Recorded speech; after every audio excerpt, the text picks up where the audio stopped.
Hi. From yesterday's PIB press releases, we could find only 4 relevant articles. Now they are सबसे पहले packs and इसको link किया गया है जन औषधि केंद्राज से. सो ये जो स्कीम है जिस पे बेस्ड ये आर्टिकल है actually, that is PM BJP, प्रधानमंत्री भारतीय जन औषधि परियोजना. एंड उसके बाद 3 और आर्टिकल्स थे जो थोड़े बहुत रेलेवेंट थे. एंड उसके बाद जितने भी आर्टिकल्स हैं वो या तो पहले कवर हो चुके हैं या फिर वो बहुत माइक्रो अपडेट्स थी जिसका एग्ज़ाम के लिए बहुत ज़्यादा रिलेवेंस फ़िलहाल नहीं है. ठीक है, और वो काफ़ी रेपिटेटिव भी हैं बाय नेचर, मतलब वो बार बार आते रहेंगे. तो आज के सेशन में हमें बस ये 4 आर्टिकल्स देखने हैं. जो हमारी डिटेल्ड डिस्कशन होने वाली है that will be about PACS as Jan Aushadhi केंद्राज. ठीक है, और इसके लिए हमें डिटेल में कवर करना पड़ेगा प्रधानमंत्री जन औषधि परियोजना को, और उसके बाद पैक्स क्या होते हैं, इनकी रेगुलेशन कैसे होती है. ठीक है, इसको सुपरवाइज करने का रोल किसका है. सो ये सब हम फैक्ट्स देखेंगे, स्कीम से रिलेटेड भी और पैक्स से रिलेटेड भी. तो सेशन स्टार्ट करते हैं. मैं एक बार आपको न्यूज़ अपडेट दिखा दूं कि ये न्यूज़ में क्यों था और किस टॉपिक से था. तो union home and corporation minister, अब ये जो आर्टिकल है ये एक्चुअली अमित शाह ने कॉर्पोरेशन मिनिस्टर के अपने रिस्पॉन्सिबिलिटी में किया है. ठीक है, इसका होम मिनिस्ट्री से कोई लिंकेज नहीं है. उसके बाद union chemicals and fertilisers and health and family welfare minister doctor Mansukh Mandaviya. So ये जो कॉन्क्लेव थी वो इस बारे में था कि कैसे पैक्स को हम और ज़्यादा स्ट्रेंथन करें सो दैट प्रधानमंत्री भारतीय जन औषधि परियोजना को अच्छे से इम्प्लीमेंट किया जाए. अब पैक्स को क्यों रोपिन किया जा रहा है ये भी समझना आपके लिए बहुत इंपॉर्टेंट है. सबसे पहले हम समझ लेते हैं कि ये स्कीम है क्या. भारतीय जन औषधि परियोजना BJP PM BJP, ये स्कीम है क्या. सो अगर हम मेडिसिन के कॉस्ट को देखें इंडिया में, सो बहुत सारी मेडिसिन ऐसी हैं जो काफ़ी हाई रेट्स पे मार्केट में बिकती हैं. अब आपको पता है कि India being a very low per capita income country, अगर हेल्थ केयर पे बहुत ज़्यादा एक्सपेंसेस हो रहे हैं, और ख़ास करके अगर हम बात करें आउट ऑफ पॉकेट एक्सपेंडिचर की, मतलब कि आपकी जो मंथली इनकम है उसका कितना परसेंटेज वो हेल्थ केयर एक्सपेंसेस में जा रहा है, खास करके मेडिसिन को परचेज करने में. एंड अभी बहुत सारी स्कीम्स आ गई हैं, जैसे कि अगर हम बात करें PM जन आरोग्य योजना की. ठीक है, लेकिन बहुत सारी बीमारियां ऐसी होती हैं जो आपको पता है कि 1 या 2 बार मेडिसिन लेने से ठीक हो जाएगा, तो उसके लिए कोई हॉस्पिटल नहीं जाता, राइट. तो ये जो 1 टाइम या फिर 2 टाइम्स के लिए जो फार्मेसी शॉप्स में जाके लोग मेडिसिन लेते हैं, सो उसके थ्रू भी कैसे कॉस्ट को रिड्यूस किया जाए सो दैट जो इनकम है किसी की भी, डिस्पोजेबल इनकम, वो बहुत ज़्यादा रिड्यूस ना हो. तो यही सब सोच के 2008 में एक स्कीम लॉन्च की गई. ठीक है, अब इससे आप BJP से कंफ्यूज मत होना कि ये अभी के NDA गवर्नमेंट की स्कीम है. ये स्कीम तब आई थी जब doctor Manmohan Singh prime minister थे. ठीक है, सो नाम से थोड़ी बहुत कन्फ्यूजन हो सकती है, तो इसलिए इसको जरूर से हाईलाइट करना कि ये स्कीम लॉन्च हुई थी 2008 में. दूसरा फैक्ट इससे रिलेटेड जो है जिससे कि कन्फ्यूजन क्रिएट हो सकती है, that is about the nodal ministry, मतलब कि कौन सी मिनिस्ट्री इसको इंप्लीमेंट कर रही है. अब अगर हम बात करें जन औषधि परियोजना की, तो ये नाम सुन के ऐसा लगता है कि शायद ministry of health and family welfare इसमें इन्वॉल्व होगी, जबकि ऐसा नहीं है. Ministry of chemicals and fertilizers, ये इसकी नोडल मिनिस्ट्री हुई. एंड इसी मिनिस्ट्री की एक ऑर्गेनाइजेशन है, रादर डिपार्टमेंट है, department of pharmaceuticals. So department of pharmaceuticals इसकी नोडल एजेंसी है. सो ये आपको याद रखना है कि ये ministry of health and family welfare से रिलेटेड नहीं है. ओके, अब इसका ऑब्जेक्टिव मैंने आपको बता दिया पहले ही कि कैसे अफोर्डेबल प्राइसेस पे मेडिसिन को अवेलेबल कराया जाए मार्केट में. सो यही इसका ऑब्जेक्टिव है. अच्छा, स्कीम से रिलेटेड अगर हम कुछ और फैक्ट्स देखें तो ये जो जन औषधि केंद्राज हैं, इनको आप ऐसे समझ सकते हो कि ये और कुछ नहीं बल्कि फार्मेसीज़ हैं. जो मेडिसिन की शॉप्स होती हैं तो ये वैसी ही होती हैं, बस होता ये है कि इसको सेटअप करने के लिए गवर्नमेंट की तरफ से कुछ फिनेंशियल सपोर्ट दिया जाता है. अब वो जो वन टाइम सपोर्ट है, वन टाइम फिनेंशियल सपोर्ट, सो उस शॉप को सेटअप करने में जितना भी कॉस्ट आता है उस कॉस्ट का अप टू 5 लाख वो गवर्नमेंट बियर करती है. वो इंसेंटिव के फॉर्म में प्रोवाइड कराया जाता है जो भी इंटरेस्टेड है जन औषधि केंद्राज को ओपन करने में. सो सबसे पहला बेनिफिट इसमें इंसेंटिव के फॉर्म में दिया जाता है, that is up to 5 lakh. अच्छा, उसके बाद अगर सपोज कि जो एलिजिबल बेनिफिशियरी है वो किसी पार्टिकुलर रीजन से आता है जिसमें कि बहुत सारे एरियाज यहाँ पे मेंशन्ड हैं। फॉर एग्जांपल, या तो वो नॉर्थ ईस्ट के स्टेट से हो, या फिर हिमालयन स्टेट से हो, या फिर रीजन से हो, जैसे कि जम्मू एंड कश्मीर, वो अब स्टेट नहीं है, वो अब यूटी है। उसके बाद जितने हमारे आइलैंड्स हैं, जैसे अंडमान, निकोबार, लक्षद्वीप, तो ऐसे एरियाज में।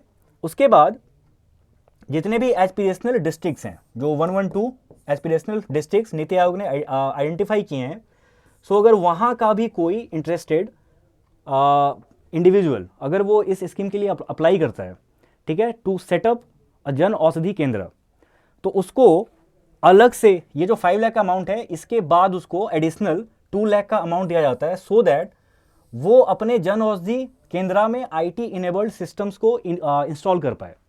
तो ये दोनों का पर्पस आप समझना, जो पहला है वो है financial incentive to set up the Jan Aushadhi केंद्र। जो सेकेंड यहाँ पे बेनिफिट प्रोवाइड की जा रही है, that is to enable the beneficiaries to install IT enabled systems in their केंद्रास। तो दोनों का पर्पस अलग अलग है, ये आपको याद रखना है। अब इसी को मिक्स करके क्वेश्चन पूछा जा सकता है, तो इस बारे में आपको क्लैरिटी होनी चाहिए बहुत अच्छे से। अच्छा, ये स्कीम इंपॉर्टेंट क्यों है? वैसे तो आपको मैंने रीज़न बता दिया कि इसको लॉन्च किस लिए किया गया था, बट उसके अलावा भी एक रीज़न है जिसकी वजह से ये बहुत इंपॉर्टेंट हो जाता है।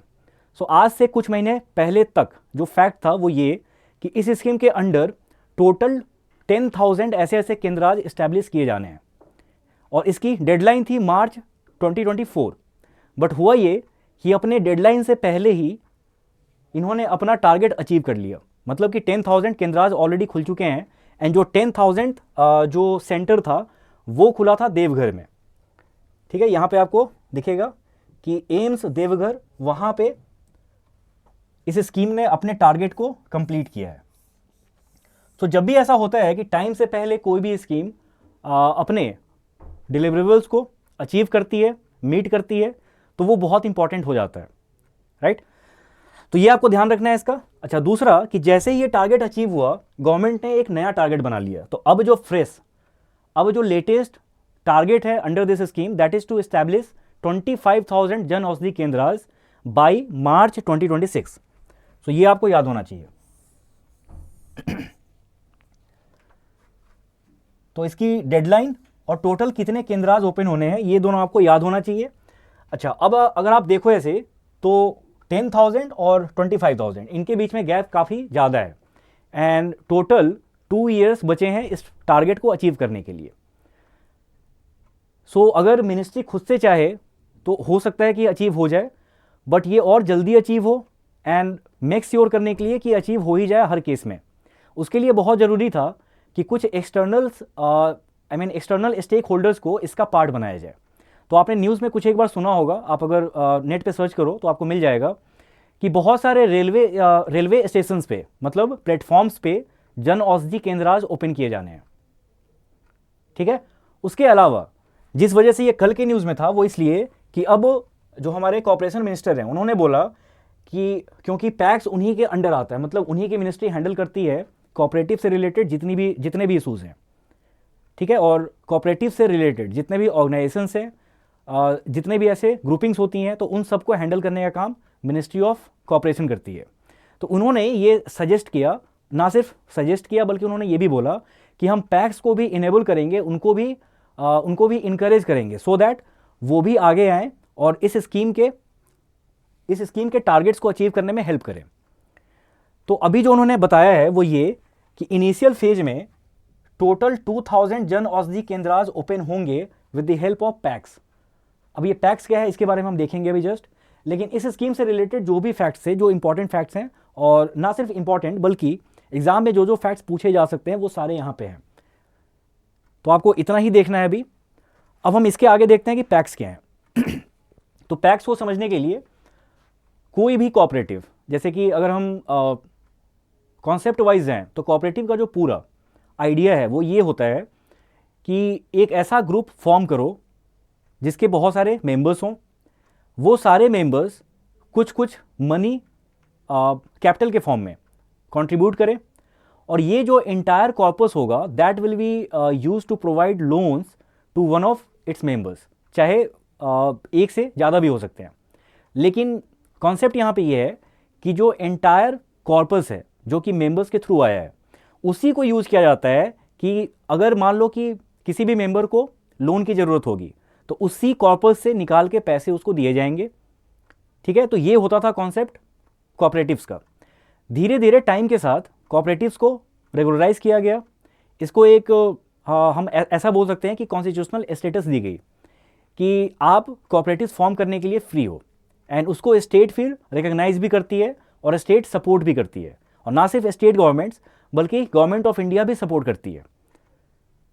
और कोऑपरेटिव्स को लेके गवर्नमेंट इतनी सीरियस है कि इसके लिए एक अलग से मिनिस्ट्री फॉर्म हुई, क्योंकि मिनिस्ट्री ऑफ कोऑपरेशन पहले नहीं होता था।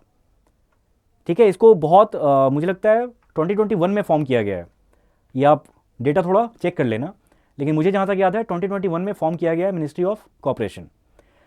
उसके बाद कोऑपरेटिव्स में अगर आप इसके ओवरऑल स्ट्रक्चर को देखो तो हम इसको दो ब्रॉड पार्ट्स में डिवाइड कर सकते हैं। एक जिसको हम बोल सकते हैं अर्बन कोऑपरेटिव्स और दूसरा रूरल कोऑपरेटिव्स। तो जो पैक्स आते हैं वो रूरल कोऑपरेटिव्स के पार्ट हैं, एंड रूरल कोऑपरेटिव्स में भी अगर आप फर्दर डिवाइड करो तो जिस टाइप के लोन्स दिए जाते हैं उसके बेसिस पे आप इसको डिवाइड कर सकते हैं फर्दर। तो एक होगा जो कि लॉन्ग टर्म के लिए है, तो जो लॉन्ग टर्म लोन्स प्रोवाइड करने वाले कोऑपरेटिव्स हो सकते हैं तो उसको फिर डिवाइड किया गया फर्दर किसमें एक तो स्टेट लेवल पे होगा और दूसरा डिस्ट्रिक्ट या ब्लॉक लेवल पे होगा। तो जो डिस्ट्रिक्ट या ब्लॉक लेवल पे होता है उसको बोलते हैं primary cooperative agriculture and rural development banks, in short PCARDB। जो स्टेट लेवल पे होगा उसको बोलते हैं SCARDB। अच्छा, उसके बाद अगर हम शॉर्ट टर्म में जाएं, अब ये लॉन्ग टर्म शॉर्ट टर्म कहने का मतलब होता है कि एक साल से कम या फिर एक साल से ज़्यादा। ठीक है, अगर हम शॉर्ट टर्म में आए तो शॉर्ट टर्म में इसी तरह फिर फर्दर डिवाइड किया गया है, जिसमें एक तो स्टेट लेवल पे होगा, यहाँ पे आपको दिख रहा होगा, एक तो स्टेट लेवल पे, दूसरा डिस्ट्रिक्ट लेवल पे, और तीसरा जो विलेज लेवल पे होता है। तो ये जो पैक्स होते हैं ये एक्चुअली विलेज लेवल पे वर्क करते हैं। अच्छा, यहाँ पे अगर आप रेगुलेशन के पॉइंट ऑफ व्यू से देखो तो पैक्स को रेगुलेट और मॉनिटर करने का काम जिस भी स्टेट के किसी विलेज में ये पैक है उसकी स्टेट गवर्नमेंट इसको रेगुलेट या मॉनिटर करती है। लेकिन जो बाकी दो हैं कैटेगरीज, उनका रेगुलेशन एक्चुअली RBI की तरफ से आता है, लेकिन उसको सुपरवाइज करने का काम वो काम है नाबार्ड का। तो RBI का क्या रोल है, नाबार्ड का क्या रोल है, ये बिल्कुल क्लियर होना चाहिए। इसको आप अपने नोट्स में लिख लेना, ये आपको याद होना चाहिए, पता होना चाहिए। एंड कोऑपरेटिव्स एक ऐसा टॉपिक है जो बार बार न्यूज़ में आता है, तो बहुत हाई चांसेस हैं कि अगर एग्जाम से जस्ट पहले ये न्यूज़ में आया तो इससे रिलेटेड आपसे क्वेश्चन पूछ लिए जाएंगे। क्योंकि अगर आप ओवरऑल देखो तो कोऑपरेटिव्स ये मतलब आपके इकोनॉमिक इश्यूज़ का भी पार्ट है एंड सोशल इश्यूज़ का भी पार्ट है। ठीक है, और अगर हम रूरल एरियाज़ की बात कर रहे हैं तो ये फिर आपके एग्रीकल्चर एंड रूरल डेवलपमेंट का भी पार्ट हो गया। तो एनीवे, चाहे वो आपका RBI एग्जाम हो चाहे नाबार्ड हो, दोनों के लिए ये बहुत इंपॉर्टेंट टॉपिक है। तो RBI का काम यहाँ पे क्या है, RBI का रोल क्या है, नाबार्ड का रोल क्या है, ये बहुत अच्छे से पता होना चाहिए। तो एक बार आप फिर से सुन लो कि पैक्स को रेगुलेट एंड मॉनिटर करने का काम वहाँ की रिस्पेक्टिव स्टेट गवर्नमेंट का है। पैक्स के अलावा जो दो फॉर्म्स हैं अंडर शॉर्ट टर्म, जो हमारे कोऑपरेटिव स्ट्रक्चर हैं या जितने भी टाइप के यहाँ पे कोऑपरेटिव्स हैं, तो जो बाकी के दो बचते हैं, जो एक तो डिस्ट्रिक्ट लेवल पे वर्क करते हैं और दूसरे स्टेट लेवल पे, तो इन दोनों को रेगुलेट करने का काम है RBI का, एंड इन दोनों को सुपरवाइज करने का काम, मतलब based on RBI's regulations NABARD इसको सुपरवाइज करती है। तो यहाँ पे दोनों का रोल डिफरेंट हो गया। सो ये आपको याद रखना है। अच्छा, अब हम आते हैं कि इन दोनों को हम लिंक कैसे करें, एज इन PM BJP के बारे में, जन औषधि केंद्राज के बारे में हमने देख लिया, उसके बाद हमने पैक्स के बारे में देख लिया। तो अब इन दोनों को लिंक कैसे करें, क्यों ऐसा हुआ कि मिनिस्ट्री ऑफ कोऑपरेशन ने बोला कि हम ministry of chemicals and fertilizers को सपोर्ट करेंगे टू इम्प्लीमेंट दिस स्कीम। ऐसा क्यों हुआ? ऐसा इसलिए है क्योंकि अगर किसी स्कीम को मेन स्ट्रीम का पार्ट बनाना है तो उसको कंप्लीटली डिसेंट्रलाइज करना होगा। एंड इंडिया में आपको पता है कि डिसेंट्रलाइजेशन का मतलब होता है कि जो लोकल गवर्नमेंट्स हैं या फिर जो लोकल लेवल्स हैं एडमिनिस्ट्रेशन के, जब तक आप उनको स्टेक होल्डर नहीं बनाएंगे तब तक उसको आप मेन स्ट्रीम नहीं बना सकते। तो अगर पैक्स के थ्रू जन औषधि केंद्रास खुलते हैं, तो आप एक बार ध्यान से देखो कि पैक्स का जो जुरिस्डिक्शन होता है दैट इज विलेज लेवल। तो अगर हर गांव में एक एक केंद्रास खुल गए, मतलब एक एक केंद्र खुल गया जन औषधि केंद्र, तो सोचो कि कितनी जल्दी ये टारगेट अचीव हो जाएगा। एंड ना सिर्फ 25,000 बल्कि बहुत ज़्यादा जन औषधि केंद्र वहाँ पे ओपन हो सकते हैं। सो बाद में भी जब ये 25,000 का नंबर अचीव हो जाता है, उसके बाद गवर्नमेंट कोई भी टारगेट रखे, अगर विलेज लेवल पे इसकी पेनिट्रेशन हो गई, पैक्स वाला आइडिया यहाँ पे वर्क कर गया, तो कितना भी टारगेट हो उसके बाद वो इजीली अचीव हो जाएगा, क्योंकि उसके बाद आप ये हर गांव में ओपन कर सकते हैं। सो ये है पर्पस कि क्यों पैक के साथ जन औषधि केंद्रास को लिंक किया जा रहा है, ताकि जो भी नंबर टारगेट के फॉर्म में रखा जाता है उसको इजीली अचीव किया जा सके। सो ये था पर्पस दोनों का। ये टॉपिक यहीं पे एंड होता है। अब इसके बाद आपको करने हैं क्वेश्चंस। तो सबसे पहले क्वेश्चन हम देखेंगे इसी के बारे में जो हमने डिस्कस किया है अभी। लाइक ऑलवेज यहाँ पे आपको 4 स्टेटमेंट्स दिए गए हैं, उसमें से आपको बताना है कि कितने यहाँ पे करेक्ट हैं। तो सबसे पहला है कि PACS are regulated by NABARD, ये बताना है कि सही है या फिर गलत। Second, PM BJP aims to build 25,000 Bharatiya Jan Aushadhi केंद्रास bye March 2026। Third है यहाँ पे कि a one time additional incentive under the PM BJP amounts to ₹5 lakh. Last है, in the first phase 2,000 Bharatiya Jan Aushadhi केंद्रास are to be build through PACS. So इसमें बताना है कि क्या सही है, मतलब कितने स्टेटमेंट्स यहाँ पे करेक्ट हैं। तो पहले वाले को देखें तो मैंने आपको बताया था कि पैक्स क्योंकि विलेज लेवल पे वर्क करते हैं, सो उसको रेगुलेट एंड मॉनिटर करने का काम होता है वहाँ के स्टेट गवर्नमेंट का। जिस भी स्टेट के विलेज में वो पैक्स है, सो वहाँ की स्टेट गवर्नमेंट उसको रेगुलेट या फिर मॉनिटर करती है। तो ये स्टेटमेंट यहाँ पे गलत हो जाएगा। नेक्स्ट है, PM BJP aims to build 25,000 Bharatiya Jan Aushadhi केंद्रास bye March 2026, क्योंकि जो इसके पहले का टारगेट था वो था मार्च 2024 तक 10,000 अचीव करने थे, जो कि पहले ही हो गया। सो ये वाला स्टेटमेंट सही है, क्योंकि अब जो टारगेट है उसको रिवाइज करके 25,000 रखा गया है to be achieved by March 2026। Third है यहाँ पे कि one time additional incentive under PM BJP amounts to ₹5 lakh. So ये वाला पार्ट ये यहाँ पे इनकरेक्ट है। रीज़न बीइंग कि जो सबसे पहला इंसेंटिव प्रोवाइड किया जाता है वो होता है 5 लाख का। उसके बाद जो एडिशनल इंसेंटिव है या फिर एडिशनल जो बेनिफिट प्रोवाइड की जाती है वो मतलब पैन इंडिया के लिए नहीं है, वो कुछ पार्टिकुलर रीजन्स के लिए है, जैसे कि हिमालयन रीजन हो, या फिर हो सकता है कि वो नॉर्थ ईस्ट के स्टेट्स हों या फिर आइलैंड्स हों, जो मैंने आपको बताया था पहले। तो ये जो 2 लाख का वन टाइम एडिशनल इंसेंटिव है ये पैन इंडिया एप्लीकेबल नहीं है। सो ये वाला स्टेटमेंट यहाँ पे इनकरेक्ट होगा। लास्ट है, in the first phase 2,000 Bharatiya Jan Aushadhi केंद्रास are to be build through PACS. तो ये वाला सही है। तो इनिशियल फेज में 2,000 केंद्रास ओपन होंगे। अगर ये आइडिया बहुत सक्सेसफुल रहा तो फिर उसके बाद इस नंबर को और ज़्यादा बढ़ाया जा सकता है बाद में। अभी के लिए जो फिगर है वो आपको याद रखना है 2,000। एंड ऐसा हो सकता है कि एग्जाम तक इसके ऊपर कोई अपडेट आ जाए कि इसको और ज़्यादा इंक्रीज करके कुछ और नंबर रखा गया हो। अभी के लिए आपको 2,000 ही याद रखना है। एंड हर मंथ आपको इस वाले फैक्ट पे ध्यान देना होगा कि ये कहीं रिवाइज ना हो जाए। तो जब भी संपूर्णा फाइल या फिर पीआईबी सूत्रा रिलीज होती है, ठीक है, फरवरी की बात करें हम या फिर मार्च की, क्योंकि जनवरी का ऑलरेडी रिलीज हो चुका है, दिसंबर का रिलीज हो चुका है ऑलरेडी। तो जनवरी की जब फाइल आती है तो उसमें भी आप चेक करना कि वहाँ पे ऐसा कुछ रिवीजन हुआ है कि या फिर नहीं। तो अभी के लिए ये नंबर क्या है 2000। तो अब अगर हम देखें कि कितने स्टेटमेंट यहाँ पे करेक्ट हैं, तो 1 और 2, तो इसका आंसर क्या होना चाहिए 3। इसी तरह आपको बाकी के क्वेश्चंस अटेम्प्ट करने हैं। डिस्क्रिप्शन बॉक्स में आपको लिंक मिल जाएगी पीडीएफ की, तो वो ओपन करो। आप सबसे लास्ट वाले स्लाइड पे जाओ, जितने आर्टिकल्स की वहाँ पे लिंक्स दे रखी हैं पहले वो रीड करो, एंड उसके बाद बाकी के क्वेश्चंस आपको अटेम्प्ट करने हैं। ठीक है, आपको यहाँ पे दिख रहे होंगे जो भी क्वेश्चंस हैं। सो वो आर्टिकल से डायरेक्टली पिक किए गए हैं, जो भी स्टेटमेंट्स आपको यहाँ पे दिखाई दे रहे हैं। तो ये क्वेश्चन करने में आपको ज़्यादा दिक्कत नहीं होनी चाहिए। आर्टिकल आप अगर रीड कर रहे हो तो ईजिली ये हो जाएगा सॉल्व। ठीक है, क्योंकि आर्टिकल्स आज बहुत कम थे तो हमने यहाँ पे 4 क्वेश्चन ही रखे हैं। नेक्स्ट सेशन में जब आर्टिकल्स थोड़े बढ़ते हैं तो उसके बाद हम फिर अपने कवरेज को भी बढ़ाएंगे। ठीक है, तो आज के सेशन में इतना ही। Thanks for watching.